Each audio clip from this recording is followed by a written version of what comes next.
श्री शिवाय नमस्तुभ्यम। दोस्तों, आप सभी लोग जानते हैं कि 19 मई 2023 को है वट सावित्री व्रत, साथ ही में है अमावस्या। तो दोस्तों, आप इसे वट अमावस्या व्रत भी कह सकते हैं। ये दोनों ही विशेष दिन एक ही दिन में पड़ रहे हैं, इसीलिए इस दिन की महत्वता बहुत ज़्यादा बढ़ जाती है।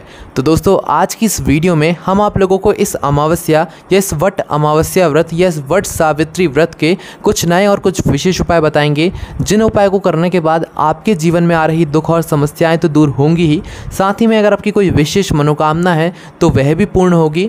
अगर आपके घर में कोई रोग और बीमारी से बहुत ज़्यादा ग्रसित हो रहा है तो उसके लिए भी आपके उपाय कर सकते हैं। अगर आपके घर में किसी का धंधा व्यापार दुकानदारी नहीं चल रही है तो उनके लिए भी हम आपको आज की इस वीडियो में इस बड़ी अमावस्या के दिन करने वाले कुछ नए और कुछ विशेष उपाय बताएंगे। तो दोस्तों, चलिए सबसे पहले उपाय के बारे में बात करते हैं, जो कि आपको इस बड़ी अमावस्या के दिन ज़रूर विशेष रूप से करना है।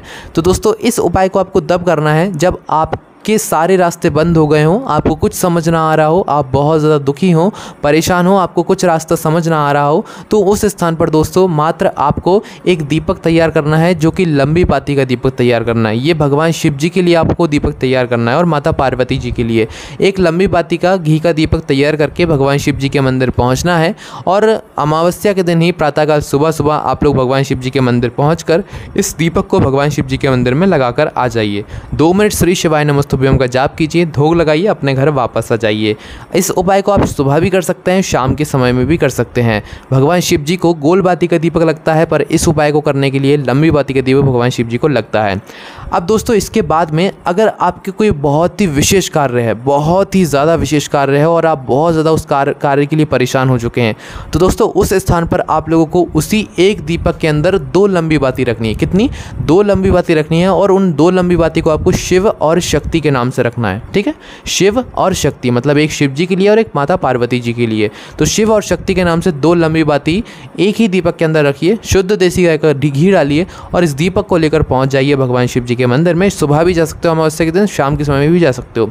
भगवान शिव जी के सामने इस 2 बाती के घी का दीपक को आप लोग जला दीजिए शिव और शक्ति के नाम से। ठीक है, शिव और शक्ति के नाम से इस दीपक को जलाने के बाद अपना वह विशिष्ट कार्य बोल दीजिए, जिस कामना के लिए, जिस मनोकामना के लिए आप ये उपाय कर रहे हैं वह कामना बोल दीजिए। भगवान के सामने 2 मिनट श्री शिवाय नमस्तुभ्यम का जाप कीजिए और धूप लगाइए, अपने घर वापस आ जाइए। मात्र इतना सा ये उपाय आप करके देखिए, आपको बहुत सारे फल की यहाँ पर प्राप्ति हो जाएगी।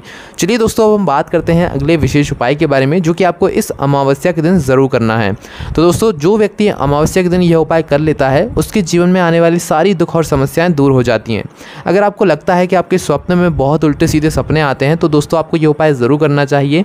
और आपके घर परिवार में बहुत ज़्यादा दुख और समस्याएं आती हैं, आपको समझ नहीं आता है क्यों आ रही हैं, तो भी आपको अमावस्या के दिन यह उपाय ज़रूर करना चाहिए। तो दोस्तों, इस उपाय में मात्र आपको शिव जी की शिवलिंग के आसपास या शिव जी की शिवलिंग के ऊपर 7 ऐसे स्थान है जहां पर आपको चंदन लगाना है। क्या लगाना है? चंदन लगाना है। तो आप लोग क्या करो, इस उपाय को करने के लिए अमावस्या के दिन ही प्रातःकाल सुबह सुबह शिव जी के मंदिर में स्वच्छ होके स्नान करके चंदन लेकर पहुँच जाओ। देखिए, चंदन आप लोगों को पहले से पिसा हुआ लेकर नहीं आना है, आप वो चंदन की जो वो होती है वो लेकर जाइए और उसी को घिसिएगा और वहीं पर बढ़िया चंदन बनाकर फिर शिव जी पर लगाइएगा। ठीक है, तो आपको करना क्या है कि चंदन लेकर बढ़िया शिव जी के मंदिर में पहुंच जाओ। शिव जी के मंदिर में चंदन लेकर पहुंचने के बाद आपको करना क्या है कि सबसे पहले उस चंदन को अपनी हथेली में घिस लो। अपनी हथेली में उस चंदन को घिसने के बाद इसी चंदन को आपको शिव जी के ऊपर 7 स्थानों पर लगाना है। वो 7 स्थान सुन लीजिए, समझ लीजिए, उसके बाद ही आप इन 7 स्थानों पर जो है इस चंदन को लगाइएगा। सबसे पहले दोस्तों आपने चंदन को घिस लिया। चंदन को घिसने के बाद दोस्तों आपको करना क्या है, सबसे पहले तो आपको यह चंदन की टीकी या चंदन का कुछ भाग भगवान शिव जी की शिवलिंग के ऊपर लगाना है। ठीक है, थोड़ा सा अपना उंगली में जो है चंदन लगाओ और सबसे पहले टीका भगवान शिव जी की शिवलिंग के ऊपर लगा दो। ठीक है, मतलब बिंदी जैसी रख दो। पहली जगह शिवलिंग के ऊपर हो गया। उसके अंदर दोस्तों जो दूसरी जगह है वो है गणेश जी वाला स्थान, मतलब जो जलाधारी का जो राइट भाग होता है वहाँ पर गणेश जी का स्थान होता है, तो गणेश जी के स्थान पर दूसरी बिंदी रख दो। तीसरा स्थान है कार्तिकेय जी का, तो कार्तिकेय जी का स्थान जो है जलाधारी के लेफ्ट भाग में, तो तीसरी बिंदी वहाँ पर रख दो। चौथा जो स्थान है वो माता अशोक सुंदरी का स्थान है, जो कि जलाधारी के बिल्कुल बीचों बीच का जो स्थान है, वहाँ पर आप लोग जो है चौथी यहाँ पर बिंदी रख दो। उसके अंदर दोस्तों जो 5वीं आप लोग बिंदी रखोगे वो ऊपर की साइड रखोगे, जहाँ पर शिव जी की 5 बेटियों को निवास रहता है, जया, विशारा, शामलीवारी, दौतली और देव। जो जिस पात्र के अंदर से बूंद बूंद करके जल टपकता है ना, उस पात्र के ऊपर आपको जो है 5वीं बिंदी लगा देनी है। उसके अंदर दोस्तों जो 6वीं आप लोग बिंदी लगाओगे वो कहाँ पर लगाओगे, जो शिवलिंग होती है, शिवलिंग के पीछे पीछे हल्की सी जलाधारी का हिस्सा बचा हुआ होता है। आपने देखा होगा शिवलिंग होती है, एक शिवलिंग के आगे जो जलाधारी होती है लंबी सी, जहाँ से जल बहता हुआ नीचे गिरता है, एक वो स्थान होता है, और एक होता है शिवलिंग के पीछे हल्की सी जलाधारी का जो जगह रहती है वहाँ पर बची हुई रहती है। तो शिवलिंग के पीछे साइड जो जलाधारी होगी वहाँ पर आपको क्या करना है, ये 6वीं बिंदी लगा देना है। ठीक है, तो आपने 6 बिंदी इस तरीके से लगा दी। अब जो 7वीं बिंदी होगी वो आपको कहाँ पर लगाना है, वो आपको आकर लगाना है नंदी बाबा के पास में आकर। नंदी बाबा के पास में आकर नंदी बाबा के जो दोनों सींग होंगे, इन दोनों सींगों पर आपको ये 7वीं बिंदी इसी चंदन से लगा देनी है। ठीक है, तो ये वो 7 स्थान है जिन 7 स्थानों पर आपको इस अमावस्या के दिन 7 जगहों पर यह चंदन से बिंदी लगानी है और भगवान से प्रार्थना कर रहे हैं कि आपके जीवन में आ रही दुख और समस्याएं दूर हो जाएं और जो भी आगे होने वाला है वो भगवान भोलेनाथ के आशीर्वाद से सभी कुछ ठीक होता रहे। ठीक है, यह उपाय बहुत ही विशेष है, अमावस्या के दिन करने का है, आप ज़रूर करके देखिएगा। उसके बाद दोस्तों चलिए अब बात करते हैं अगले विशेष उपाय के बारे में।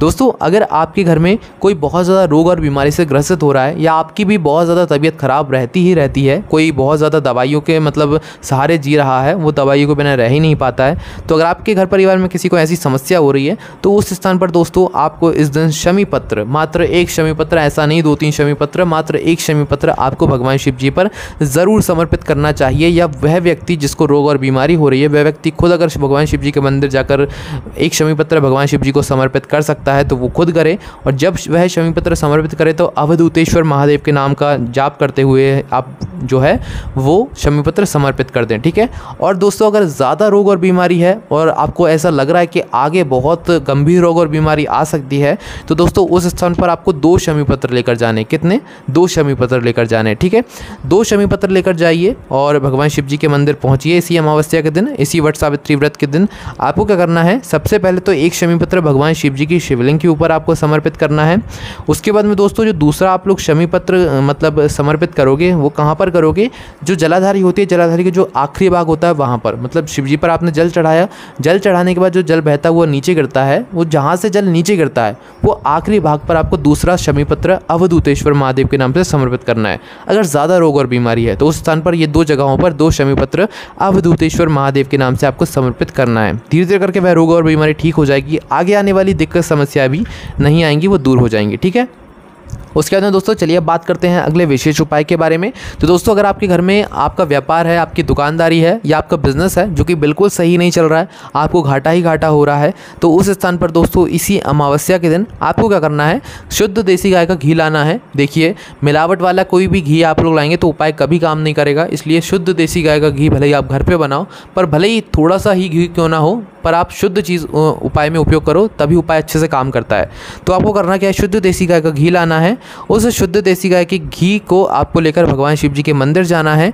मंदिर जाने के बाद दोस्तों आपको क्या करना है कि अपनी एक उंगली में उस घी को लगाना है और इस एक घी की उंगली को आपको माता अशोक सुंदरी पर जाकर स्पर्श करा देना है। मतलब आपने टीका जैसा जो है माता अशोक सुंदरी वाले स्थान पर लगा देना है, मतलब जलाधारी का बिल्कुल बीचों बीच का जो स्थान होगा वहाँ पर जाकर आपको अपने इस घी की उंगली को एक बार लगा देना है। ठीक है, लगाने के बाद इस घी की उंगली को सीधा लेकर आपको अपने घर आना है। भगवान के पहले दर्शन कर लीजिएगा, दर्शन करने के बाद फिर इस उपाय को कीजिएगा, अपनी घी की उंगली को माता अशोक सुंदरी वाले स्थान पर लगाइएगा और लगाने के बाद आपको क्या करना है कि इसी घी की उंगली को बिना कहीं पर टच किए हुए सीधा अपने घर के मुख्य द्वार पर आ जाना है। या आपकी कोई दुकान है तो वहाँ पर जाना है, व्यापार है, बिजनेस वाली जगह है जहाँ से आपके घर में पैसा आता है, या वहाँ पर आप लोग जा सकते हैं, या तो सीधा अपने घर पर आ सकते हैं और अपने घर के मुख्य द्वार की चौखट पर या अपने घर के मुख्य द्वार की दीवार पर आप लोग इस बिंदी को जाकर लगा सकते हैं, स्पर्श करा सकते हैं। इससे होगा क्या कि भगवान शिव जी का आशीर्वाद आपके घर परिवार पर रहेगा और आप उसी मुख्य द्वार से जब बार बार निकलेंगे तो भाई भगवान भोलेनाथ का आशीर्वाद रहेगा और आप जिस काम के लिए जाएंगे आप उस काम में सफल होंगे। आप दुकान में जाएंगे तो भाई आपकी दुकानदारी अच्छे से चलेगी, व्यापार बिजनेस करने के लिए जाएंगे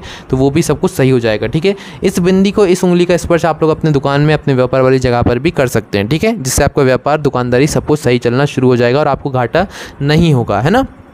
उसके बाद दोस्तों चलिए अब बात करते हैं अगले विशेष उपाय के बारे में।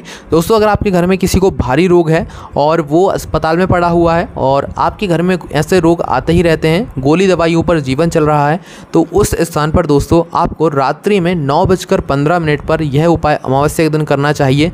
इस उपाय करने के बाद आपके जीवन में जो रोग और समस्या है जिस भी व्यक्ति को घर परिवार में चल रही है वो धीरे धीरे करके ठीक होती है। ठीक है, इस उपाय को सबसे अच्छी बात यह है कि आप अपने घर में भी कर सकते हैं। अगर आपके घर में शिवलिंग है तो आप वहाँ पर भी इस उपाय को कर सकते हैं। और दोस्तों घर में शिवलिंग इतना बड़ा होना चाहिए जितना छोटा हो उतना अच्छा है, ठीक है। क्योंकि पंडित जी कहते हैं कि जितना छोटा शिवलिंग आपके घर में होगा उतना वो आपको फल की प्राप्ति दिलाएगा, मतलब उतना वो आपको फल प्राप्त कराएगा, ठीक है। तो जितना छोटा शिवलिंग आपके घर में होगा उतनी अच्छी बात यहाँ पर होती है। तो इस उपाय को आप अपने घर में भी कर सकते हैं और भगवान शिव जी के मंदिर में जाकर भी कर सकते हैं।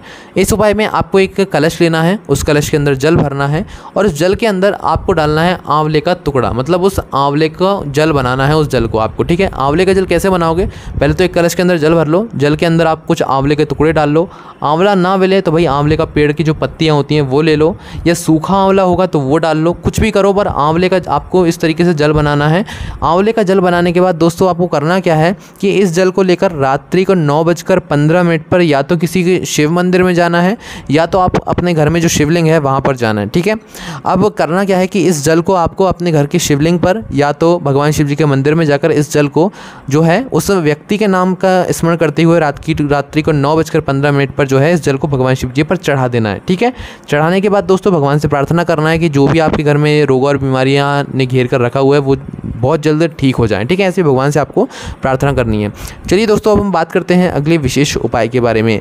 तो दोस्तों यह जो उपाय है ये बहुत ही ज़्यादा विशेष उपाय है और ये जो उपाय है ये आपको एकांत में करना है, मतलब अकेले में करना है। और इस उपाय को करने का आपको फल बहुत ही विशेष होकर मिलेगा, बहुत ही बड़ा होकर मिलेगा, ठीक है। तो इस उपाय में आपको करना क्या है, इस उपाय करने के लिए आप किसी भी शिव मंदिर में जाएँ जहाँ पर कोई ना हो, ऐसे समय पर जाएँ जहाँ पर जिस समय कोई ना हो, एकांत में भगवान शिव जी बैठे हुए हों, या तो आप किसी भी वृक्ष के नीचे जाकर आप इस उपाय को कर सकते हैं। जैसे बेलपत्री के वृक्ष के नीचे भी आप जाकर इस उपाय कर सकते हैं, पर बेलपत्री के वृक्ष के नीचे जाएंगे तो वहाँ पर आपको पार्थिव शिवलिंग का निर्माण करना पड़ेगा, ठीक है।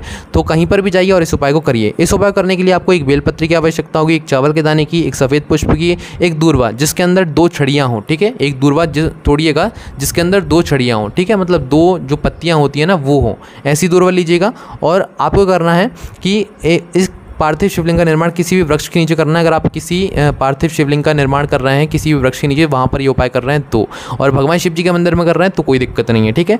तो आपको करना क्या है, सबसे पहले पहुँच जाइए, अपना पार्थिव शिवलिंग का निर्माण कीजिए या शिव जी के मंदिर पहुँच जाइए और वहाँ पर जाकर एक घी का दीपक सबसे पहले गोलबाती का लगा दीजिए। शिव जी की पूजन अर्चना कर लीजिए घी का दीपक लगाकर। उसके बाद में आप लोग ये सामग्री समर्पित कीजिए, ठीक है। सबसे पहले जो सामग्री आप समर्पित करेंगे वो रहेगी दूर्वा, दूसरे नंबर पर सफ़ेद पुष्प, तीसरा जो नंबर होगा वो होगा शमी पत्र का, उसके बाद दोस्तों चौथा नंबर होगा वो एक चावल के दाने का, और 5वें नंबर पर आखिरी में एक बेलपत्र आपको वहीं पर शिवलिंग के ऊपर समर्पित करना है, ठीक है। शिवलिंग पर समर्पित करने के बाद दोस्तों आपको करना क्या है कि अगर आप इस उपाय को भगवान शिव जी के मंदिर में कर रहे हैं तो आप लोग उस दीपक के बुझने का इंतजार मत कीजिएगा जो आपने दीपक जलाया है, मात्र आप वहाँ से एक बेलपत्री उठाइएगा और सीधा अपने घर पर आ जाइएगा, ठीक है। वह आशीर्वाद के स्वरूप में वह बेलपत्री आपके पास रहेगी, है ना। उसके बाद दोस्तों अगर आप इस उपाय को किसी बेलपत्री के वृक्ष नीचे पार्थिव शिवलिंग का निर्माण करते हुए कर रहे हैं तो उस स्थान पर आपको दीपक के बुझने का इंतजार करना है। दीपक जैसे ही बुझ जाए तो उस दीपक को भी उठाना है, पार्थिव शिवलिंग को भी उठाना है, बस उसके ऊपर से जो बेलपत्री रहेगी वो आपको अपने पास बचा लेना है। बाकी सारी चीज़ें आपको पानी में मतलब बहते हुए जल में विसर्जित कर देना है। यहाँ पर ये उपाय पूरा हो जाता है। उस बेलपत्र को लाकर अपने घर में रख लीजिएगा और वह आशीर्वाद भगवान भोलेनाथ का आप हमेशा आपके घर परिवार पर रहेगा और आपके घर परिवार में सारी चीज़ें हमेशा अच्छी अच्छी होती रहेंगी। तो दोस्तों ये सारे उपाय थे जो कि आपको इस वट सावित्री व्रत वट अमावस्या के व्रत के दिन ज़रूर करना है। तो आप करके ज़रूर देखिए, कोई भी समस्या आती है तो कमेंट करके पूछ सकते हैं। यही सारी जानकारी हमारी वेबसाइट भोलेनाथभक्ति.com पर जाकर भी आराम से बैठकर पढ़ सकते हैं। कोई भी समस्या है कमेंट करके पूछ सकते हैं। ओम नमः शिवाय, जय भोले बाबा, श्री शिवाय, नमस्तुभ्यम।